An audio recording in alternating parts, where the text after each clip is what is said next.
TMC का इस पर कोई कमेंट नहीं है। उन्होंने अपने आप को एक तरह से इससे अलग जो है वो किया है कि वो इस मामले में कमेंट नहीं करना चाहते हैं।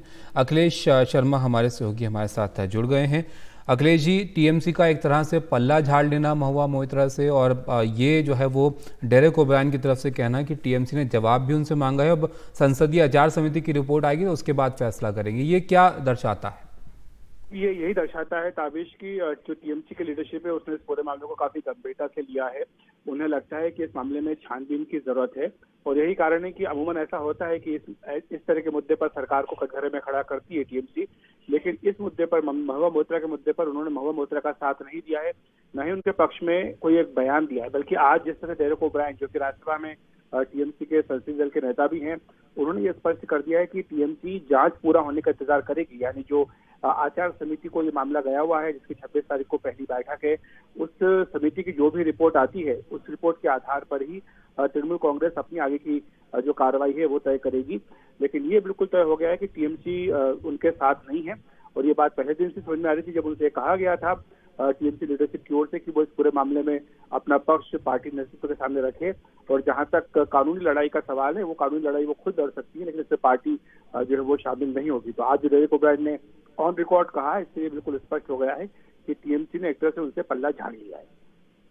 और अखिलेश जी, जो दूसरा एक आरोप इनके ऊपर लग रहा है कि जब ये भारत में थी, इनकी लॉगिन आईडी जो है वो विदेश से लॉगिन की गई, ये कितना गंभीर आरोप है? सांसदों की जो आईडी है वो जाहिर है वो किसी को भी तो नहीं दे सकते होंगे। बिल्कुल, बहुत गंभीर आरोप ये है और इसलिए जय अनंत देहादराई की जो रिपोर्ट है शिकायत, उसमें इस बात का जिक्र किया गया है और जिस तरह से हीरानंदानी का एफिडेविट आया उसमें भी इस बात की पुष्टि की गई कि उन्हें लॉगिन पासवर्ड दिया गया था और दुबई में उन्होंने वहां से लॉगिन करके संसद में जो है सवाल पूछे जो कि अदानी समूह के खिलाफ थे और हीरानंदानी समूह के हितों में थे।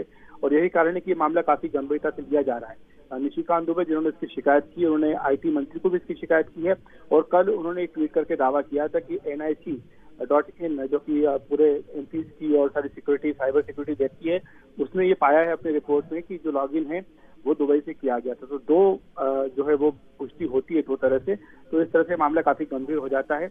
इसी के साथ साथ निशिकांत दुबे ने लोकपाल को भी इसकी शिकायत की क्योंकि जो सीबीआई को शिकायत दी गई थी जय अनंत देहादराई की ओर से, उस पर सीबीआई ने अभी तक कोई कार्रवाई नहीं की है। तो इसलिए कल उन्होंने लोकपाल का दरवाजा खटखटाया है और कहा है कि वो सीबीआई और ईडी के मार्फत से महुआ मोइत्रा पर लगे आरोपों की जांच करें। और लोकपाल इसमें किस तरह के एक्शन जो है वो अखिलेश ले सकता है? लोकपाल को अधिकार है कि जो पब्लिक सर्वेंट है उनके ऊपर करप्शन के चार्जेस का इन्वेस्टिगेशन कर सकता है और शिकायत जो है कल वो बाकायदा हलफनामा दायर करके निशिकांत दुबे ने लोकपाल को दी है और इस शिकायत में पूरा ब्यौरा दिया गया है। जय अनंत देहादराई की जो शिकायत है वो भी साथ में नक्की की गई है और संसद में जो सवाल पूछे गए थे 61, उन सवालों का भी पूरा ब्यौरा दिया गया है इस शिकायत में।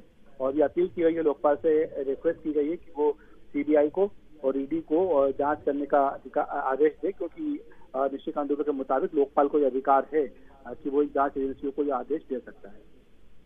बहुत शुक्रिया अखिलेश जी आपका हमारे साथ जुड़ने के लिए। तो देखिए, महुआ मोइत्रा की दिक्कतें किस तरह से बढ़ती चली जा रही हैं दिन ब दिन, ये आप समझ सकते हैं। एक तो लोकपाल से भी शिकायत यहाँ पर निशिकांत दुबे जो सांसद हैं बीजेपी के, उन्होंने की है। सीबीआई को भी जो है वो यहाँ पर ये शिकायत इनके इस मामले में गई है और संसद में जो जाँच चल रही है वो तो एक तरफ है ही, आचार समिति की जो जाँच है उसमें उसकी बैठक होनी है 26 तारीख को। अब वो देखना है वहाँ पर क्या जो है उस रिपोर्ट में आता है।